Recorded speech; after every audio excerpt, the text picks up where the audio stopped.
making coffee. Same oversized shirt, same quiet kitchen light. Nothing special about the night. Sink full of dishes, window cracked open, cars passing outside. You didn't even notice me walking. I just stood there for a second, watching you move around, half awake, hair messy, one hand holding the mug like you'd done 1,000 times before. Then I walked up behind you and held you. No big reason, I just needed to feel something warm that wasn't the world for a minute. You stopped moving right away, coffee still pouring, radio still humming low. And you asked me, hey, you okay? I didn't know how to answer that honestly, so I just said, come here for a second. That was it. And somehow you understood everything I couldn't explain. You leaned back into me real soft, and God, I didn't realize how tired I was until somebody held me without asking questions. Most days I act fine, answer calls, pay bills, say I'm good like it's automatic.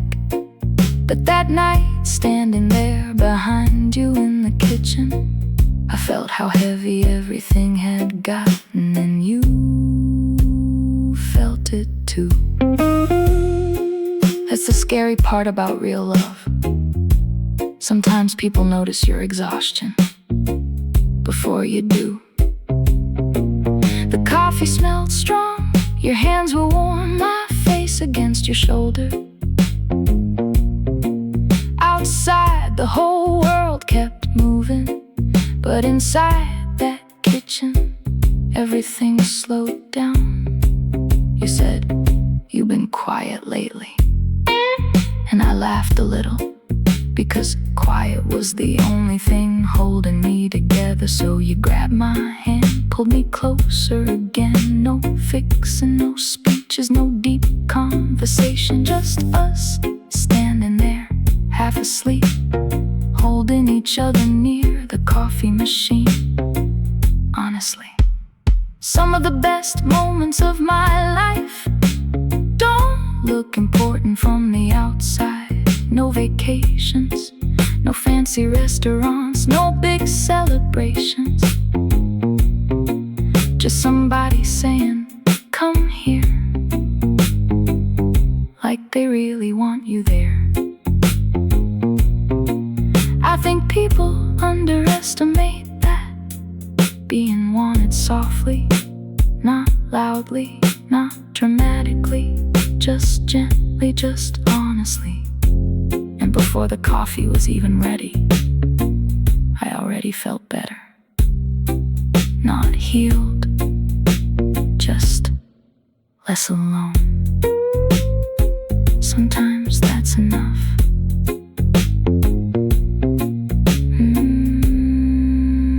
Sometimes that's enough.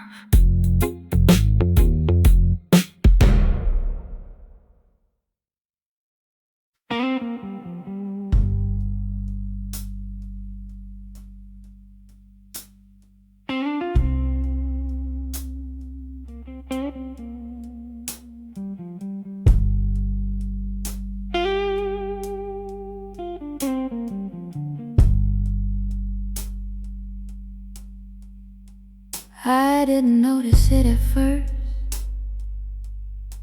how people started hugging differently.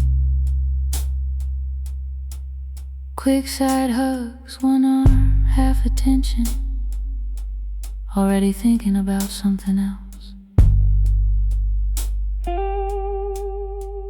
Nobody really stayed there anymore.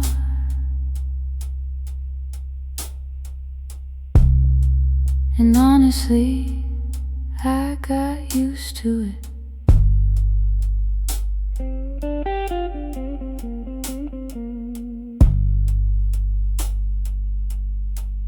Used to shallow conversations, used to you good, without waiting for the answer. Used to feeling replaceable, then you hugged me, and something about it felt different immediately. You didn't rush it, didn't tap my back like a countdown, didn't reach for your phone, didn't keep looking around the room. You just held me like you actually meant it. And I swear, my whole body noticed before my mind did. I remember standing there trying to act normal, but something inside me started falling apart quietly. Because I realized I hadn't been held like that in years.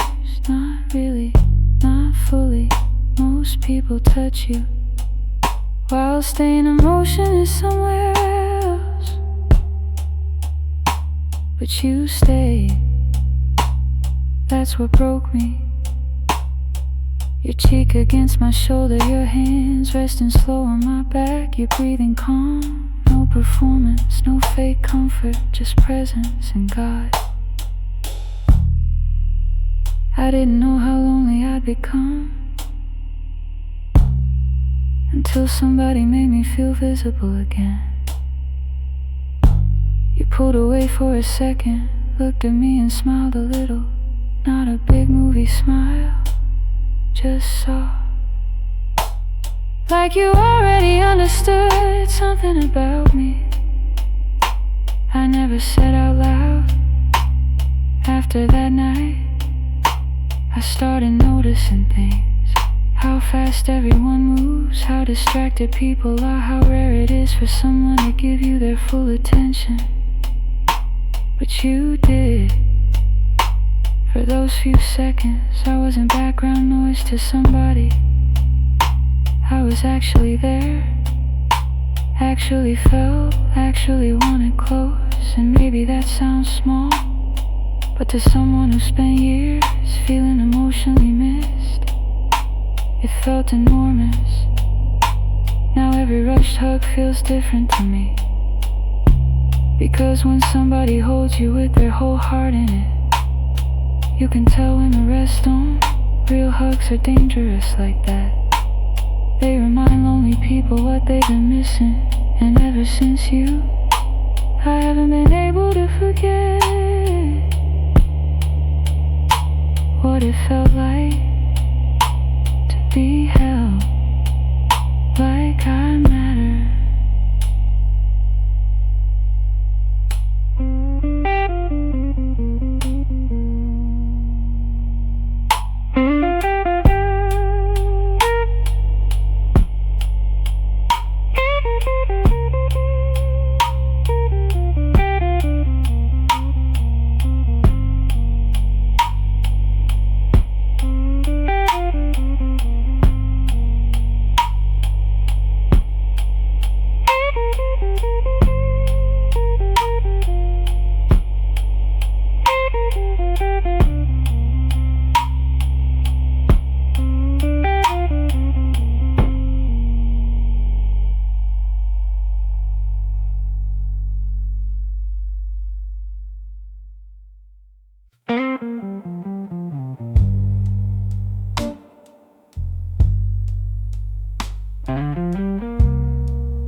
The room was too hot to sleep in,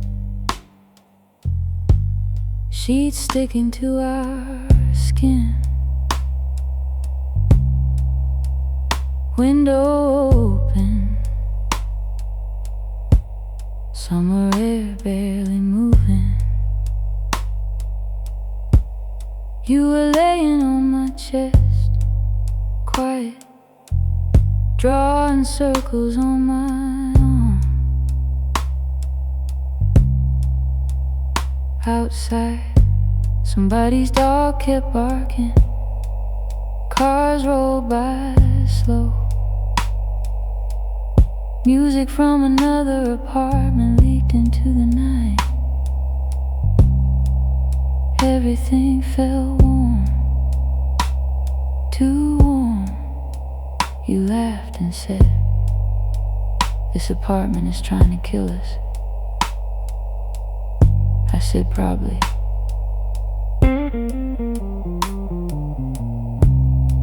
But neither of us moved. Honestly, I think we both knew the heat wasn't the reason we stayed there. Life had been loud lately. Work, calls, stress, people needing things from us. And somehow, that tiny overheated room was the only peaceful place left. Your skin against mine, both of us sweating, fan barely spinning in the corner.